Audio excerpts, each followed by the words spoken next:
হ্যাঁ বলুন স্যার।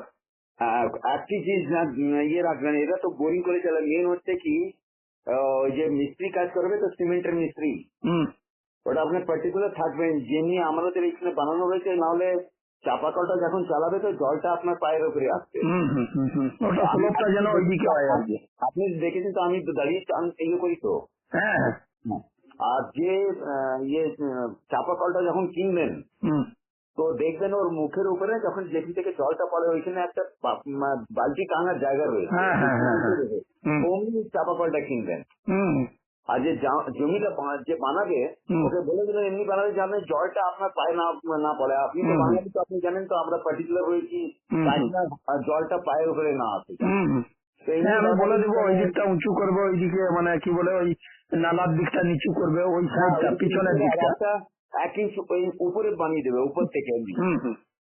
যেন জলটা ওইদিকে বেরিয়ে আপনার পায়ের উপরে না আসে যায়। আচ্ছা ঠিক আছে ঠিক আছে। 1 ইঞ্চ কি বলে, আমি তো ওকে ফোন করছি প্লাম্বারকে, ও তো নট রিচেবল সুইচ বলছে। অফ না, ওর হচ্ছে কি শরীর খারাপ তো ওই জন্য হয়তো সুইচ অফ করে রেখেছে। তো কি করা যাবে? আচ্ছা দশরথ কি আসবে? হ্যাঁ 10টা আসবে, 9:30 9:30 সময় পৌঁছে আচ্ছা যাবে। তাহলে ওই দিদিকে আমি সকালে ফোন করেছিলাম একবার যে ওরা এসছে বলে এরকম ব্যাপার।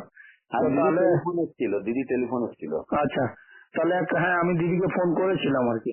আচ্ছা, মেন হচ্ছে কি ওই আশরাফের আমরা বলে দিচ্ছি, নির্মাণ বললো 10টা 11টার সময়, আমি অমনি আপনাকে বলি যে হয়তো সুইচ অফ না না আমি ফোন করেছিলাম যে যখনই ওরা আসবে তখনই আমি ফোন করে দেবো। আর এরা বলেছিল 11টা 11:30 আসবে। তারপরে রাত্রে আমাকে হঠাৎ করে ফোন করে অনির্বাণজি বলছেন যে না আমি 6টা 6:30টায় গাড়ি পাঠিয়ে দেবো। তো ওরা 6টায় চলে এসছে আর কি। না ঠিক আছে, কিন্তু মেন প্রবলেম হচ্ছে কি ওই আপনার তো ইয়ে শরীর খারাপ তো ওই জন্য সুইচ অফ করে বসে রয়েছে। আচ্ছা আমার আর একটা ফোন আছে দাদা, একটু পরে ঠিক আছে, ওকে।